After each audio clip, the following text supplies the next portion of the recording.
বন্ধুরা দেখুন আমাদের হাতের রেখাগুলোর কোনটির কি নাম। এই রেখাটা হচ্ছে আয়ু রেখা, এই রেখাটা হচ্ছে শিরোরেখা, এই রেখাটা হচ্ছে হৃদয় রেখা। এরপর এইখানে আয়ু রেখার পাশ দিয়ে যে রেখাটা যায় সেটা হচ্ছে ভাগ্য রেখা। এখান থেকে যে রেখাগুলো ওঠে সেগুলো হচ্ছে বিবাহ রেখা।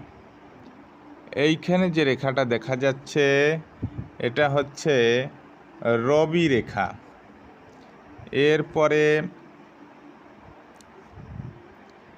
এইখান থেকে যে রেখাগুলো ওঠে সেগুলো হচ্ছে শুক্র রেখা। এটা হচ্ছে শুক্র রেখা।